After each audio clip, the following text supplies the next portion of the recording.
Hi, welcome to Cyberside Chats. My name is Matt Duran. I am the Director of Training for LMG Security, and I am blessed to be joined by two of our amazing employees here. Tom, Derek, if you guys want to take a quick second and introduce yourselves. Sure. My name is Tom Pohl. I'm the Director of Penetration Testing here at LMG Security. So I lead the team that does all the fun break-ins to people's networks and sometimes buildings. Hi, my name's Derek Rowe. I am a penetration tester for LMG Security. I'm on Tom's team. I do a lot of social engineering. That's kind of what I specialize in, along with network penetration tests. And yeah, me and Tom get to do a lot of fun engagements together. So it sounds. I got to hear about some of your recent exploits that we're going to talk about today, and I think it's a really interesting topic. What we want to really get into here is the difference between your security testing of your network from a digital standpoint and your security testing of just your facility from a physical standpoint. So we talk about things often when we're running these podcasts, like the importance of EDR, the importance of antivirus, the importance of a good SIEM tool or a MSSP that's watching your back 24/7. But all those are looking at your digital surface. In your mind, Tom and Derek, because I know you guys do this a lot, what do you think is more important? Is it your digital security, or do you think physical security really comes into play when we're talking about it? Yeah, so always in these systems, right? There's always people involved, and whereas you've got firewalls protecting the edge of your network from the internet, you have people that need to have essentially your firewalls as well, right? Because everything that comes in front of a human needs to be looked at and scrutinized not only by your systems but by your people. And sometimes that manifests itself in somebody showing up at your door and saying, "Hey, I'm supposed to be here and do a thing," and you need to judge and have a good process and procedure around making sure that they're vetted and actually they're legitimately. No, I love that you brought that up, Tom. And one of the things, and Derek, I will put this question back onto you. I know that one of the things that you really like to impersonate are things like copier repairmen. And as someone who was actually a copier technician for years, I know that I have accidentally gained access to multiple areas of businesses where I should not have been. Do you think like roles like that, where you are, supposedly a trusted technician, someone who's there to fix something that's broken frequently, like a copier, do you think that helps you get in the door? I know that we have a lot of success with it. Actually, even today we did on our current engagement we're on. But I think, when with printers, a lot of times they do have issues and people are just kind of like, yes, please go fix them right now. And so Please a lot fix of the times, damn copier, Yeah, right? yeah. start with this one right here. That's Yeah, usually exactly. usually what happens. And I've had times where I actually am talking to people and they're telling me the issues with their printers, so that's kind of a fun twist to the whole scenario as well. So do you know at this point, from your entries into these businesses, like, do you know how to clean the slit glass and make sure that the actual IUs are functioning and all of that good stuff, or do you just pretend? I personally, I've gotten better at it, but I mean, really, I just wipe it down, spray with a little bit of high pressured air and call it a day. I love it. So Yeah. when we talk about this stuff, what we really want to get into is when we think about hacks in general or people breaking into businesses, oftentimes there is like a big technical component on the back end. We think about 0 days, we think about nation state actors. What it really comes down to is how people are still kind of the easy entry point to most businesses. And we see that when we talk about phishing, when we talk about social engineering, when we talk about bad passwords, things like that. Give me a little bit of a background here. So when you're getting into a business, when you're trying to do one of these offensive social engineering engagements like this, I mean, what are you targeting? Yeah. So, first of all, here at LMG, when we do what's called an on-site social engineering engagement, we're not here to pick locks. We're not here to do under the door tools and bypass a physical control. We're here to bypass people. So when we show up, we're going to convince the people that are at the door to let us do things that we shouldn't be allowed to do. And so that's kind of the target with what it is that we do. And so we'll test the highest of security locations and be able to gain access in a way that was unexpected with the organization as their controls currently lie. So, Derek, I know from your standpoint, you and I have had conversations about this before, but you've talked about things as simple as like tailgating. So, can you give me a rundown on what tailgating is when you get into a business? Yeah. So tailgating essentially is following behind, maybe an employee that works for a facility or organization. Maybe they scan their badge to go through access control, and you just kind of, maybe you have a box of donuts in your hands, that you're delivering to the client, or maybe, you're just on the phone pretending to be, going about your day.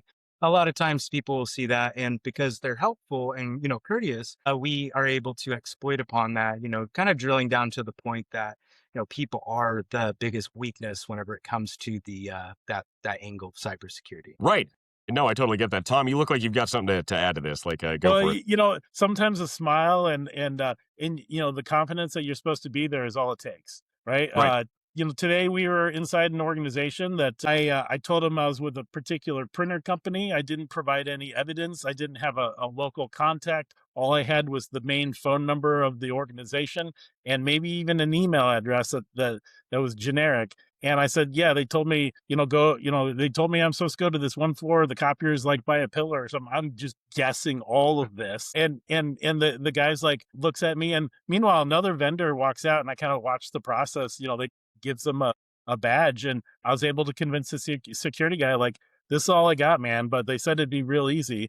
And he goes and gives a badge and programs it for me. And off I go. I'm into the facility without too much challenge because I was confident. Sure. Yeah, no, confidence seems to be key when you're dealing with just that face-to-face kind of human interaction. One question I want to toss to both of you, and I know you've both done this before, but when we talk about those badges, so something you can use to swipe into a facility or something like that, those can be cloned, right? Like, how hard is it to actually clone someone's identity badge? So I actually tried to clone the badge today, and I didn't have any tools that could clone this particular badge. So they're using a better system than most when we test. But yeah, so sometimes it's super easy, like trivially easy, and sometimes it's hard. This particular organization has spent a lot of money to make sure that their badges were not clonable. Not to say that they're not clonable, but they're definitely, you need some more specialized tools to do it. So we weren't able, I tried it just to try it, but that's not normally something that we do on an engagement like this. But since I was there and I had the access and resources, I thought I'd give it a whirl. No, that totally works out. So, one of the things that I want to ask you guys, because I mean, we do these offensive social engineering engagements, like on site.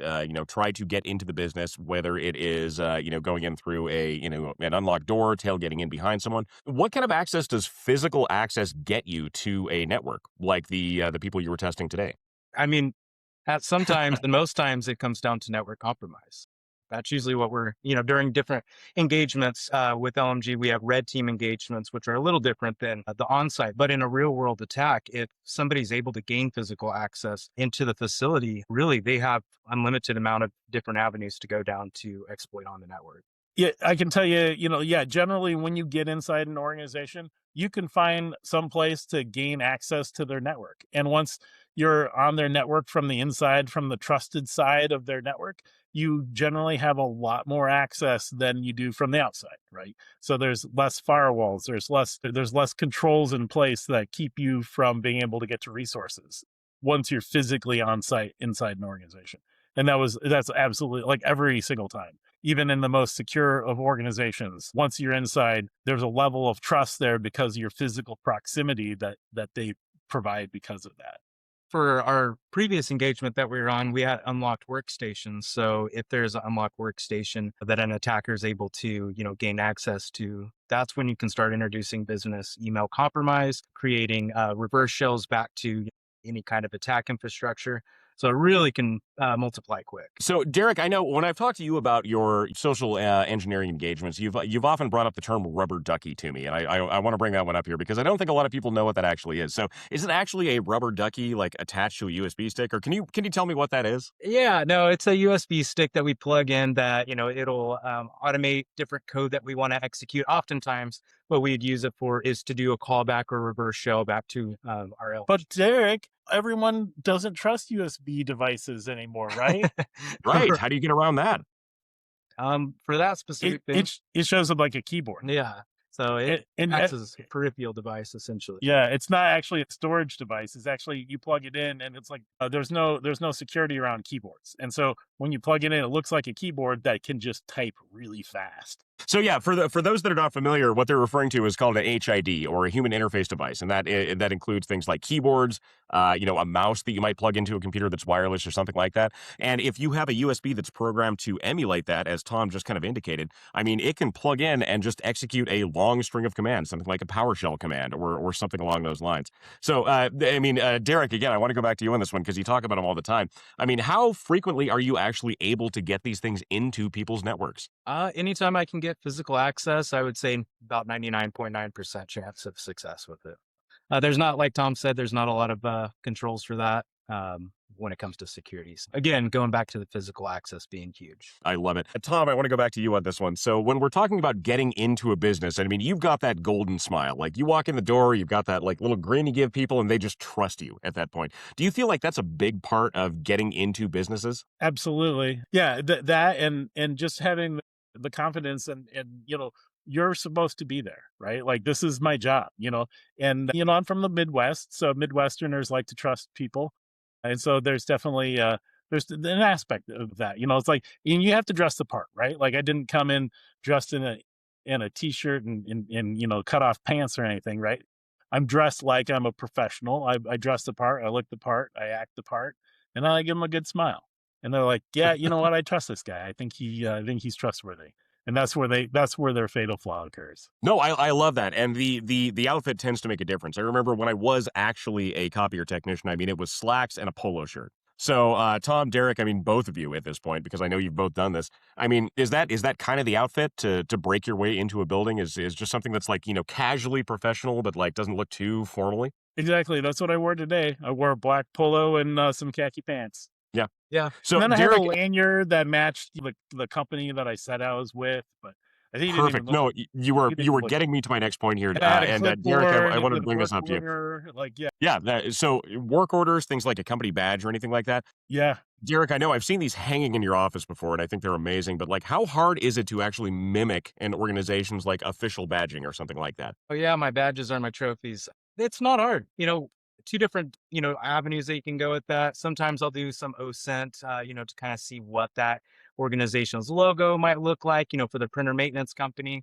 But oftentimes just doing something kind of bland, like, you just want to kind of blend in. But we'll put our pictures onto the badges. We'll put the logo. I actually have a little embroidered shirt that has my name on it. It doesn't say a company's name, so I can wear it anywhere. And people are like, oh, he's got his name on his shirt. He must be somebody that does stuff.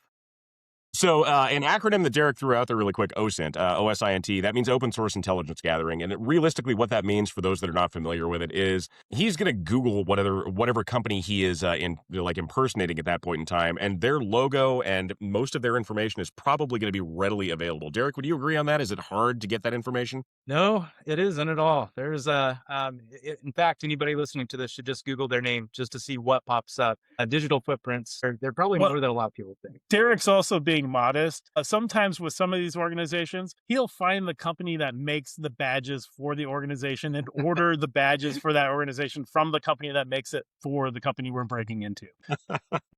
That is Then it doesn't just look correct. It is correct. I mean, that's not even fair, though, man. Come on. I mean, that's like you're completely in the back door at that point. Like, is that a hard thing for you to do? I mean, do people question you when you order these things? No, it's a pretty straightforward thing. And something semi-related to that. Sometimes we might get into a facility pretending to be printer maintenance. We might find a staff member for the organization's badge laying on their desk. We also just use that real quick to gain additional access. So, I mean, even if we don't make it ahead of time, oftentimes, or an attacker might be able to utilize something on the go. Yeah. For example, today, I went in as a printer maintenance person, but as soon as I was into a private part of the office, I changed my whole appearance. I was no longer a printer maintenance person. I was just a regular employee, right? So I swap out my printer maintenance badge for my client badge. I start to look the part and fit in with the regular employees. I go grab a cup of coffee and I start walking around just like every other employee does. Love that you brought that up because I know early in LMG's OSC career, we had an employee who was doing one of these engagements, and the way that he actually got busted was because he went into the break room and poured himself a cup of coffee and then didn't refill the coffee pot because it was empty at that point, and somebody spotted that and noticed that he hadn't done that, but then became suspicious because she hadn't seen him before. So, do you run into situations like that where like regular activities, if you just don't do them quite towards what the office is normally doing tend to get you busted? No, I think looking sketchy, anytime you do something that's kind of out of the ordinary, I think that'll get you busted in a hurry. I would say, once you get in there, for us being experts in this certain thing, we just know that we're supposed to be there. If you were working at your company, would you not refill the coffee? Like that's common courtesy. So when we fill the part, it just kind of comes naturally. We don't have a lot of people challenge us, especially after we gain access. I'm the friendliest person to every other employee I come across when I'm inside. I say hi to everybody. I'm like, "Hey, how's your day going? Welcome to Wednesday," right? And people are generally like, "Yeah, hey, today I got access to a floor that I shouldn't have gotten access to." Because I badge swiped and it didn't work, and another gentleman that was on there like, "Oh, let me try that for you," and he got me to a different floor that I didn't have authorization for, because I smiled. And and before we got on the elevator, I'm like, "Man, that weather out there today, right?" The small talk, I mean, it gets them every time. So one thing that we do want to talk about here, and this is usually kind of an uncomfortable subject for people, but when you do these kind of engagements, I mean, you're bypassing that human security control that we kind of rely on for a lot of the sanctity of our businesses. How do you guys do that without getting into a situation where the organization feels like insulted, like you're trying to trick them, or they end up feeling bad about that? That's a good question. What we always preach whenever we're talking to our clients is, this is something to help grow their cybersecurity posture. We're not trying to pick on anyone or try to say, hey, that's what's, everybody point and laugh. It's all a growing moment, even for us, whenever we go in there, we're figuring out how, social interaction works for different attackers when they try the same attack method. So making sure that they understand, and this is just an exercise, a simulation, so that they're able to get a feel for this. Tom, did you have anything? Yeah, it was kind of fun. On this week's engagement, our client wanted to have some fun with it. And so they literally, since Easter is this weekend, they literally put out Easter eggs. They have several buildings that we were breaking into, and they literally put out Easter eggs that we had to go and find. And they actually filled them with candy, and they didn't tell us where they were. So we had to literally, the 4 giant ass buildings. So excuse my language, 4 big buildings that we had to go find these Easter eggs hidden about. And they're actually all full of candy too. I mean, some of these have got Kit Kats and stuff in I them. mean, we saw Kit Kats earlier, and since there was just that, for those that are listening currently, there's that giant Kit Kat heist, so those things are at a premium right now. Right. So now I've got myself some Kit Kats that these are probably worth millions now in the dark market, because after 12 I tons love of it. Kit Kats get stolen, they're hard to come by now. Well, yeah, no, I totally get it. So between the two of you, I mean, what would you say is the big value you get behind doing something like one of these on-site social engineering tests? I mean, what is the big benefit you get over doing something like an external pen test or something like that? Yeah, so it kind of helps find issues in the human process, right? Whereas network penetration testing will find holes and gaps in your network processing. This will show maybe a gap in the way that you verify and trust people. And so, and we're always here to help people be better and do better, right? Like, that is always our goal, is to help strengthen that security posture, either be it from a network or a digital perspective or a human perspective. So, Derek, what would you say are some of the biggest problems that you run into when you are actually doing one of these engagements? I mean, is it doors that are propped open? Is it people that are just too trusting? Like, what would you say is your biggest entryway for the most part? Yeah, definitely, for convenience sake, we find, doors getting propped open often. Oftentimes I'll look for, little wooden door props, just laying around, just to point out to the organization, hey, you shouldn't have these around, because it just asks, for your staff to prop those doors open. And then you could spend all this money on these access controls, badge readers, what have you, but it's all for nothing if these doors are propped open so people can get in. I'd say the other thing is, more like you said, the social engineering side of it, trusting folks. One thing that I had recognized when you brought up the badge creation earlier, I did a client a couple of years ago where I studied their badges, and I got just what I thought was almost, but not quite their badge. And I tailgated up an elevator because the badge actually wouldn't give me, access to it. But I looked the part. When I came out of the elevator, I walked past a lady who was like, hey, you, wait one second. And I turned around and I was like, man, I'm caught. She noticed that my badge was a little different than everyone else. And she's like, your badge goes on the other side, silly. And so I was like, you're so right. And I put it on my other side.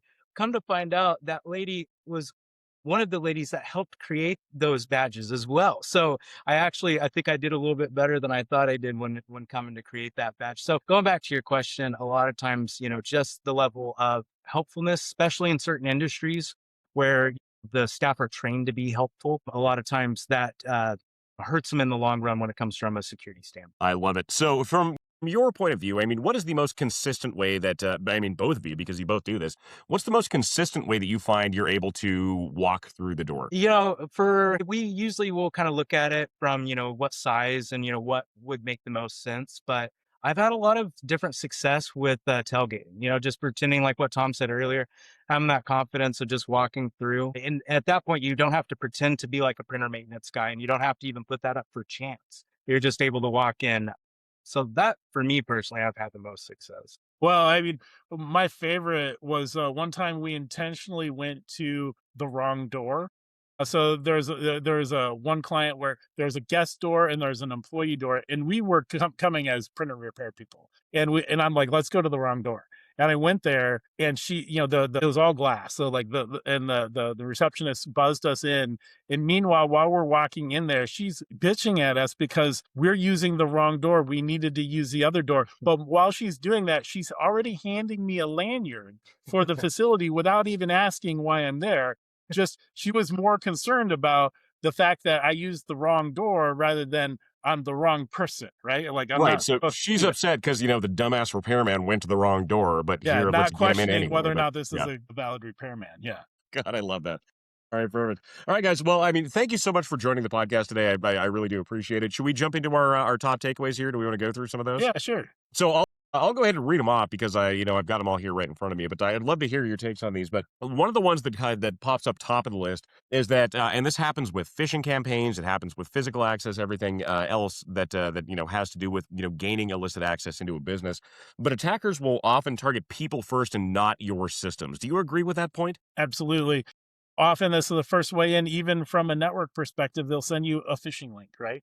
You and get a person to click on a link. Or in the case like of on-site social engineering, we're going to the people first. We're not looking at like trying to break through a side door or something like that. We're going to use the trust of another person in order to get in. So, Derek, would you consider yourself like a human phishing link in some of these cases?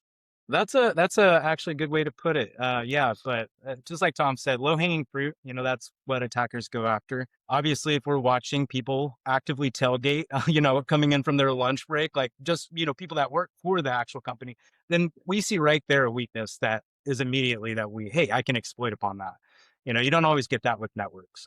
Or more technical style of exploits. Derek, do you feel like holding a box of donuts helps you in those situations? I know we've done that a bunch of times. So. I do, and I think maybe just a lot of people like donuts, because when I show up with them, a lot of times they invite me inside. But yeah, I've definitely with different different maintenance scenarios, like printer maintenance. They're like, you guys are such a valued client of ours. We like to, bring you guys some donuts. Of course, when people bring donuts in, it's ask questions later. Let's look at the donuts, and so I do find a lot of success. You got to bring the good donut. Yeah, and That's so true. we'll do some That's true. research on that to figure out where Yeah. the best ones in town are. We probably spend more time doing that than anything. I mean, I would love to know where the best donuts in every city I go to actually reside. So that's good news for me. Next up, I mean, physical access. I mean, physical access can equal full compromise. I mean, would you agree with that? Absolutely. Just like having access to, they say the same thing around having physical access to the computer. If you don't have or once you have physical access, you own it. And likewise in a building, right? If I'm physically able to compromise it, then I can generally go from nothing to full compromise, some way, shape, or form. So when we talk about controls, I mean, people need to test controls on most levels inside the business, but one of the big things that we want to bring up here is that if you are not testing your controls, so untested controls, I mean, we kind of have to assume they are going to fail. Would that be, an accurate statement? Yeah, exactly. If you don't test it, you don't know if it works or not. And you may have a thing in place, but unless you like actually poke in it and try it out, you don't know for sure. It's just like backups, right? Your backup's not a backup until you test it. So just like you test your backups, you should test your. One of my favorite examples of that, I've seen a YouTube video of multiple people doing this, but they're access control doors on the fronts of like big office buildings or things like that. And they have a pressure sensor on the inside of the door where when you push the handle, the door automatically unlocks. And I've seen people like trying to swipe their keys and having it not work, and then having someone just walk up with like a coat hanger and like pop the door open. And that it realistically, that's what comes to mind when I think of these things. So, I mean, you've tested everything from the outside. You haven't tested whether or not someone can just like reach in and open the door. So, I think that's a big thing for people to actually consider. The next thing we're going to talk about, and I think Derek, this comes back to you talking about tailgating, is the culture of security around an organization. I mean, understanding what security looks like and not just letting someone with a box of donuts in the door seems to be a big thing. I mean, culture is a security control. Would you agree with that? Absolutely. Yeah. And I mean, again, that's what we're trying to teach whenever we do these engagements. We prepare these reports that, point out the holes in their culture, specifically. And we're a reseller of Know Before, and, it does a great job of like doing these different micro modules, teaching security culture and awareness. But yeah, so that, whenever somebody comes behind them with a ladder, they don't just hold the door open or a box of donuts, like you said, that they take that moment to question, do I know this person? Is this somebody who normally comes in here? To ask those questions instead of just assume, oh, this person's here to do something, those moments to think. That's mostly what we're trying to teach you. So you want to tell people that just having a high visibility vest, a hard hat, and a ladder shouldn't get you into like the most sensitive areas of a company or something like that? They shouldn't, but we have seen that definitely be tested and proved to be the what you said exactly. All right. Well, the last thing I want to bring up here is the aspect of real world testing. So oftentimes when we're looking at our security profile, I mean, we're thinking about external penetration testing, internal penetration testing, but a lot of times that on site, can I get into the building kind of testing gets overlooked. And so, I mean, I think real world testing reveals what other kind of audits miss, and I'd love both of you to speak on that one. Yeah, so I think definitely, audits may look like on paper it's good, it's golden, but until you like actually do the real world tests, like we had to call some audibles while we are on site, recognizing that often it's like we think the audit or this is a control that's in place, but really when you get there, you have to have a creative mind and realize, wait, I think I can exploit this other weakness, and then look at exploiting them differently on the fly that might dodge around what's you would normally audit on. Yeah, and I think you make this comparison a lot, Tom, I mean, an audit for this, it's almost like a comparison between a vulnerability scan versus a full-blown penetration test. We're not doing the actual penetration test. We're not going in there and actually testing whether or not, tens of hundreds of thousands of dollars that you spent on your security access controls are even actually, doing a job. Or if you need to, add something additional to make sure that all that money that you're investing into that is actually enforcing what you're wanting it to do. Yeah, that's a great point. Yeah, I like your analogy that that you need to do a penetration test more so than just a vulnerability scan, right? Likewise with this, an audit's kind of like a vulnerability scan, and the us testing your people and getting past your human firewall is a penetration test. And today, on-site social engineering engagements for us are like penetration tests of your people. I love it. No, I think the big takeaways here, rather than the ones that I just listed, are never trust anyone with a box of donuts. Don't trust the copier repairman. And if someone smiles and acts really nice, they're probably there to hack you. I think that's kind of where we're going with this one. Perfect. All right, guys. Well, we're at the end of our time here. Thank you so much for joining the podcast. I really do appreciate it. And this has been some immensely valuable information. And again, I really love getting a view into the levels of testing that can actually be very beneficial to a business. I'd love to have you on the podcast in the future here if you're willing to join. Derek, Tom, both of you, again, thank you. But thanks all for joining us on Cyberside Chats, and we will see you next time.